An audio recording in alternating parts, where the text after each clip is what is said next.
அஸ்ஸலாமு அலைக்கும் ரஹ்மத்துல்லாஹி தஆலா பரகாத்துஹு.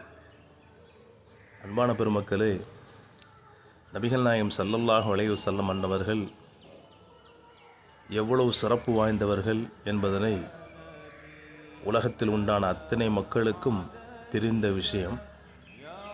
அதுபோன்று எவ்வளவு உயர்தானமான குணத்தில் இருந்திருக்கிறார்கள், அதற்கு அடிப்படை காரணம் என்ன என்கின்ற பொழுது, அவர்கள் வாழ்வியலே நாம் புரட்டி பார்க்கின்ற பொழுது, ஒரு களிமா சொன்ன ஒரு நாயகத்தோழரிடத்தில் எப்படி நடந்திருக்கிறார்கள், ஒரு யூதரிடத்திலே, ஒரு நசாரனிடத்திலே, ஒரு குஃப்ரியத் காஃபிரிடத்திலே எப்படி நடந்திருக்கிறார்கள், இப்படி எல்லா மனிதர்களுக்குமே சரிசமமான உரிமையையும் அவர்களுக்கு உண்டான கடமையையும் சரியாக நிறைவேற்றியவர்கள் பெருமானார் ஸல்லல்லாஹு அலைஹி வஸல்லம் அவர்கள்.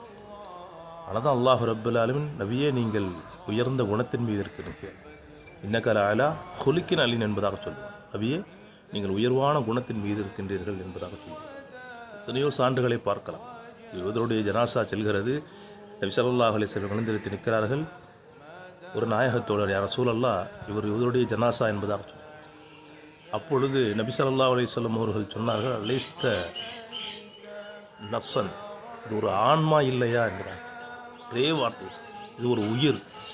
அது யூதனாக இருந்தால் என்ன, முஸ்லீமாக இருந்தால் என்ன, காஃபிராக இருந்தால் என்ன, ஒரு உயிர்.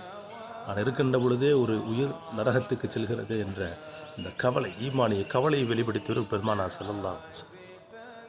அதனால் தான் அவர்கள் உயர்ந்த குணத்தின் மீது இருக்கின்றார்கள்.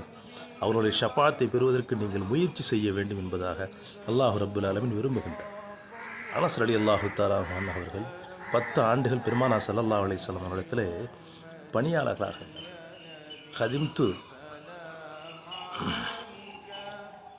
பெருமானார் ஸல்லல்லாஹு அலைஹி வஸல்லம் அவர்கள் 10 ஆண்டுகள் நான் பணியாளனாக இருந்தேன். ஒரு நாள் கூட அவர்கள் என்னை சி என்றோ போ என்றோ சொன்னதில்லை. ஒரு 10 ஆண்டுகள் ஒரு அடியான் ஒரு தன்னுடைய எஜமானிடத்தில் நல்ல பெயர் வாங்குவது என்பது சாதாரணமான விஷயம் அல்ல. ஒருபடிக்கு மேலாக லிம ஃபஅல்த கதா, நீ ஏன் செய்தா, எதற்காக செய்தா, எப்படி செய்தா என்பதாக கூட சொல்லுவார். அப்படி என்றால் அவருடைய குணம் எவ்வளவு உயர்வான குணமாக இருக்கும். அப்பேற்பட்ட குணத்தை நான் விரும்புவதை அல்லாஹ் விரும்புகிறான்.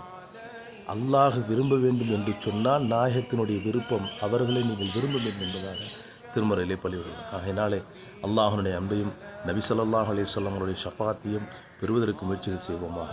அல்லாஹ் ரப்பல் ஆலமீன் தௌஃபீக் புரிவானாக. அஸ்ஸலாமு அலைக்கும் ரஹ்மத்துல்லாஹி தஆலா பரகாத்துஹு.